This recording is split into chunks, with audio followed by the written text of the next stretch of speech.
learners. This is Dr. Shafila from IGNU Dost. I will be taking sessions on environmental studies. Environmental studies is an elective paper for those who are taking admission in UG program in IGNU. The exam pattern of this subject would be MCQs, multiple choice questions, and the short video sessions that we will be uploading on our channel of IGNU Dost will help the learners to crack this particular exam. So to get the updates of daily episodes, you please subscribe our channel and you can click on the notification button. So let's start with the session 3 of the series. Okay, so first question of session 3 is, what is the other word for landscaping? So this word is new for us as of now, landscape. Landscape का मतलब होता है किसी चीज को अच्छा बनाना, ठीक है। लैंडस्केप को अच्छा बनाना, किसी लैंडस्केप को इस तरीके से उसको रीडिजाइन करना कि वो किसी और पर्पस के लिए हम लोग यूज कर लें। किसी earlier it was using for the other purpose, वो शायद डिग्रेड हो गया, बट अब हमने उसको रीडिजाइन करा है ताकि उसको हम नए पर्पस के लिए यूज कर सकें। लैंडस्केपिंग, किसी चीज को दिखने में अच्छा बनाना, किसी लैंड को उसको रीडिजाइन करना, दैट इज लैंडस्केपिंग। क्लियर? सो इसके लिए हम लोग कौन सा वर्ड यूज कर सकते हैं? So first option is reduction. Reduction का मतलब होता है खत्म करना, so that is not. Restoration, मतलब जो चीज हमारी खत्म हो रही है, खराब हो रही है, उसको हमने रिस्टोर कर लिया। कैसे रिस्टोर करा? उसको रीडिजाइन करके। Clear? Removing the top soil, so this is soil erosion. C option जो है, removing the top soil is soil erosion, and we will discuss this question in the upcoming sessions. D is the restore. देखो, B और D में कुछ ज्यादा फर्क नहीं है, बट अगर हम टर्म की बात करें, लैंडस्केपिंग है, ठीक है, तो लैंडस्केपिंग करना इज रिस्टोरेशन। तो कल्ला रिस्टोर नहीं आएगा, अदरवाइज इन दोनों ऑप्शंस में कोई खास डिफरेंस नहीं है। बट अगर हम इंग्लिश के टर्म में चलें तो लैंडस्केपिंग है, इस प्रोसेस को हम लोग क्या बोल सकते हैं? रिस्टोरेशन। हमने अपनी खराब लैंड को, अपनी डिग्रेडेड लैंड को हमने उसको रीडिजाइन करा, मतलब that is restoration. Clear? Reduction नहीं है। सी, रिमूविंग टॉप सॉइल का मतलब होता है इरोजन, सॉइल इरोजन, वो हम नेक्स्ट किसी सेशन में डिस्कस करेंगे। एंड रिस्टोर नहीं है, so answer is B. Next question is, what does a firm, firm किसी कंपनी, कोई कंपनी, फर्म, ठीक है। सो फर्म सीक, देखना, for whenever the price of mineral remains high. मतलब ये जो क्वेश्चन है, ये क्वेश्चन ये कह रहा है कि अगर मिनरल्स के, minerals can be any mineral, कोई भी मिनरल हो सकता है, वो कोई भी नेचुरल रिसोर्स हो सकता है मिनरल, अगर वो मिनरल के जो प्राइसेस हैं, ठीक है, अगर वो हाई रहते हैं, it can be a diamond, it can be A mercury, it can be mica, it can be कोई भी मिनरल, ठीक है। सो अगर उन मिनरल के प्राइसेस हाई रह रहे हैं बहुत टाइम से, तो जो फर्म है, कंपनी है, उसको क्या ऑप्शंस देखने चाहिए, वो और क्या कर सकती है जब उसके प्राइसेस हाई है, ठीक है। तो वो ए ऑप्शन देखते हैं, न्यू कंट्रीज, वो नई कंट्री में जाके मिनरल के रिमेन्स ढूंढे। रिमेन्स द सेम, वो ठीक रहे, ठीक है, सेम ही रहे, कुछ चेंज ना आए। न्यू माइनर्स, माइनर्स होते हैं जो माइनिंग करते हैं, ठीक है, मिनरल के जो अगर प्राइसेस हाई हैं तो वो नए माइनर्स को ढूंढने की कोशिश करें। नो। New deposits, true. अब देखो, इसको सिंपल एग्जांपल से करते हैं, मिनरल्स की बात छोड़ो, इसको नॉर्मली करते हैं। जब हमारे पास कोई चीज ज्यादा है, जिसका रेट ज्यादा है, ठीक है। अब रेट ज्यादा क्यों है? क्योंकि वो चीज कम है, ठीक है। सो रेट ज्यादा है क्योंकि वो चीज कम है। अगर हम उस चीज को बढ़ा दें तो रेट ऑटोमेटिकली उसका कम हो जाएगा, ठीक है। सो मिनरल्स, अगर उनके मिनरल्स के जो प्राइसेस हैं, if they are remaining high, तो हम उनके नए डिपॉजिट्स की, नई माइंस को ढूंढने की कोशिश करेंगे कि और कहाँ पे हमें मिनरल्स जो हैं वो मिल सकते हैं। क्लियर है? मतलब अब तुम लोग देखो वही है ना कि तुम्हारे पास प्राइस ज्यादा है, तो नई कंट्री में, नई सिटी में जाके थोड़ी वो प्राइस कम हो जाएगा, ठीक है। So price will remain high only. वो कम कैसे हो सकते हैं? जब हमारे पास उसके डिपॉजिट ज्यादा है, उसका अमाउंट ज्यादा है। क्लियर? तो आंसर वुड बी डी।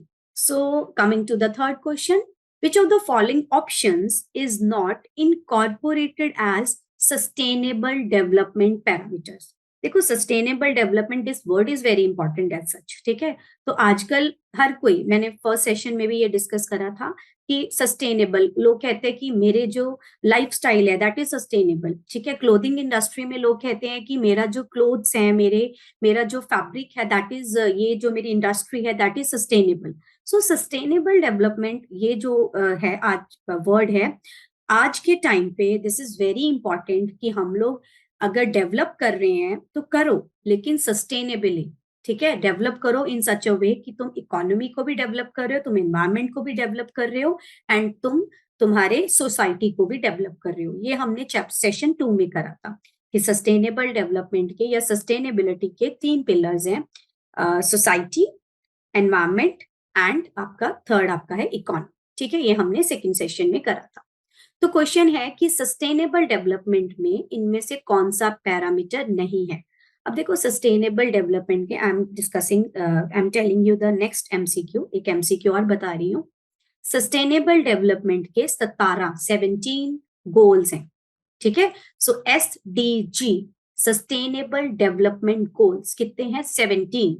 उनमें फिर फर्दर पार्ट्स हैं, ठीक है। 17 के नेम्स जो हैं दे विल बी डिफरेंट, उनमें फर्दर फिर आगे आगे अंदर इन मतलब थोड़े थोड़े और पार्ट्स हैं, ठीक है। But there are 17 sustainable development goals. तो ये कह रहे हैं कि इनमें से कौन सा सस्टेनेबल डेवलपमेंट का पार्ट नहीं है, पैरामीटर नहीं है। ए ऑप्शन देखते हैं, gender disparity and diversity. Disparity का मतलब होता है डिफरेंशिएट करना, ठीक है। सो जेंडर इनइक्वालिटी तुम कह सकते हो। तो जेंडर इनइक्वालिटी या डाइवर्सिटी ये कह रहे हैं कि सस्टेनेबल डेवलपमेंट का पैरामीटर नहीं है, बट ये है कि हमें जेंडर इनइक्वालिटी को खत्म करना है, जेंडर डिस्पैरिटी को खत्म करना है। जितनी अपॉर्चुनिटीज मेल्स के लिए है उतनी ही अपॉर्चुनिटीज फीमेल्स के लिए होनी चाहिए। डाइवर्सिटी, वैरायटी होनी चाहिए हर ऑर्गेनाइजेशन में, there should be diversity among the gender, ठीक है। ऐसा ना हो कि 80% are the males in any organisation and 20% are the females. तो हर जगह डाइवर्सिटी होनी चाहिए, जेंडर डिस्पैरिटी नहीं होनी चाहिए। This is among the 1 goals of sustainable development, among the 17 goals of sustainable development. So then inter and intra generational equity, equity मतलब equality, inter का मतलब क्या होता है? एक और दो, दो मेरे पास चीजें हैं। इंटर मतलब इसमें और इसमें, इंट्रा मतलब एक के अंदर ही, ठीक है। सो इंटर का मतलब एक कम्युनिटी और दूसरी कम्युनिटी के बीच में, इंट्रा मतलब with in a one community. Clear? तो ये डिफरेंस है इंटर एंड इंट्रा में। इंटर जनरेशनल इक्विटी मतलब एक जनरेशन और दूसरी जनरेशन में आपस में इक्वालिटी होनी चाहिए। जैसे मैंने आपको सस्टेनेबल डेवलपमेंट की डेफिनेशन में बताया कि हम लोग अपनी जो नीड्स हैं वो ऐसी पूरी करें कि हमें भी अपनी नीड्स जो है हमारी भी पूरी हो रही है और हमारी फ्यूचर जनरेशन की भी पूरी हो। तो मतलब 2 जनरेशन की बात हो रही है, present generation and future generation, दोनों में इक्वालिटी है। So that is inter generational. Intra generation का मतलब है एक ही जनरेशन है, प्रेजेंट जनरेशन है, बट देयर इज इनइक्वालिटी। क्या इनइक्वालिटी है? पुअर एंड रिच, ठीक है। सो रिच और पुअर लोगों में ये जो गैप है दैट शुड बी इक्वल, ठीक है।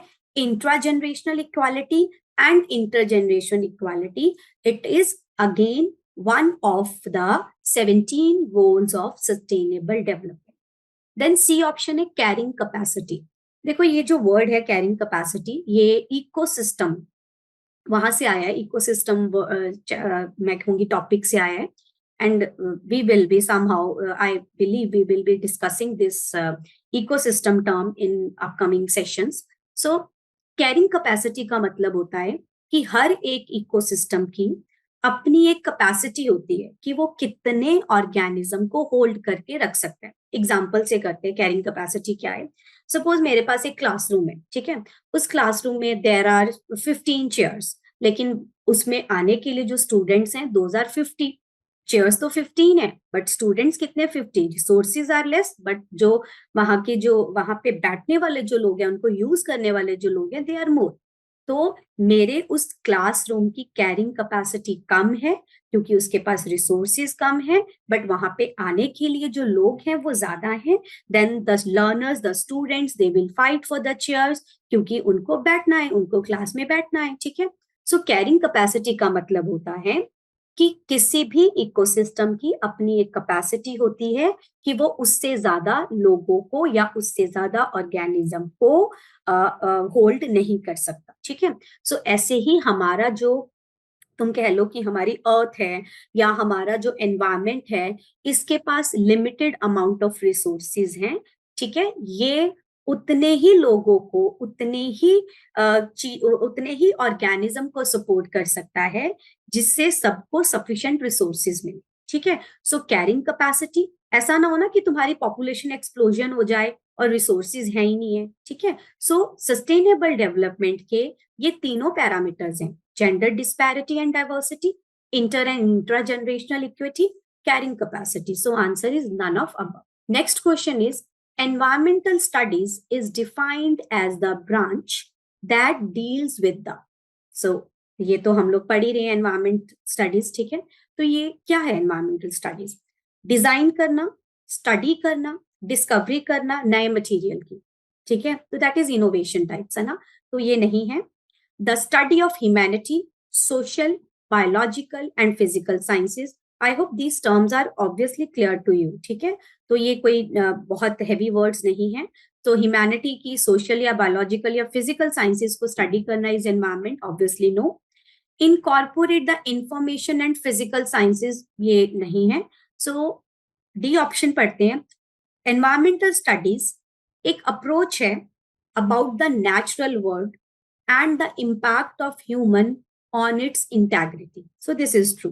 So environment studies में हम natural world को पढ़ते हैं और human के impact को पढ़ते हैं on the natural environment. So this is true. Answer is D.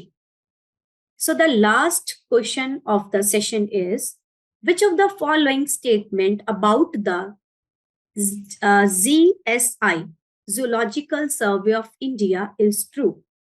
First option, let me clear it, like it was established in 1916. ठीक है, तो आंसर तो सी है।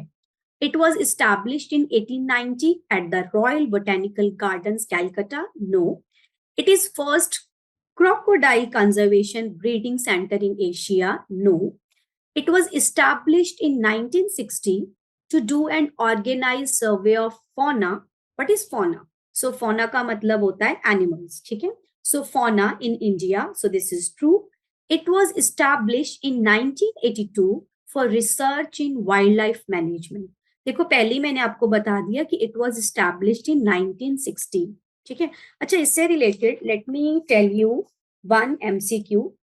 जो आपका ZSI है, ये इस्टेब्लिश हुआ था 1916 में by government of India, ministry of environment, forest and climate change. आपको ये MCQ भी आ सकता है कि मिनिस्ट्री ऑफ एनवायरमेंट का नाम क्या है। मिनिस्ट्री ऑफ एनवायरमेंट का नाम है ministry of environment, forest and climate change. MOEF बोलते थे इसको पहले, लेकिन बाद में इसमें क्लाइमेट चेंज भी इंट्रोड्यूस हो गया। MOEF, ministry, MO of EF environment, F forest, but बाद में इसमें CC भी ऐड हो गया, दैट इज क्लाइमेट चेंज। ठीक है, so government of India, ministry of environment, forest and climate change ने, ठीक है, ये इसने इंट्रोड्यूस करा 1916 में, 1916 में इस्टेब्लिश करा किसको? Zoological survey of India. ठीक है, एंड ये जो था इसका क्या, किसके लिए ये ऑर्गेनाइज हुआ? जूलॉजिकल सर्वे ऑफ इंडिया, ताकि ये फौना के ऊपर स्टडी कर सके, फौना के ऊपर रिसर्च कर सके। It was the premier institution in India, premier organisation था इंडिया में जो कि फौना की रिसर्च के लिए, उसकी स्टडी के लिए ये ऑर्गेनाइज हुआ था इन 1916। Clear? So learners, those who are taking admission in UG programs or PG programs in IGNOU Dost is already there to support those learners. IGNOU Dost, how IGNOU Dost is supporting, how it is helping the learners who are studying in IGNOU. IGNU Dost is supporting via live recorded classes. Apart from the live recorded classes, we are also providing the value added notes, and we are helping our students, our mentees, in with their examinations through Exampedia. A continuous support from the mentors, professional mentors from the same domain will be there to complete and submit the assignments. The mentors will also be helping the mentees for their development of career, skilling, personal and social development. So we believe सिर्फ नाम की नहीं काम की degree. So to join us, to let more learners, those who are taking admission in UG or PG program in IGNU Dost is there to help you. IGNU Dost is providing live recorded classes. Apart from the live or recorded classes, we are providing value added notes. We are helping our mentees for exams through Exampedia. A continuous support from professional mentors will be there in completing or submitting the assignments. Mentors will be helping for the career development, for skilling the personal and social development of the mentees. We believe सिर्फ नाम की नहीं काम की degree. You can call or WhatsApp us on the number given below, that is 75949 and you can also visit on our website. So see you student in the next session. Thank you.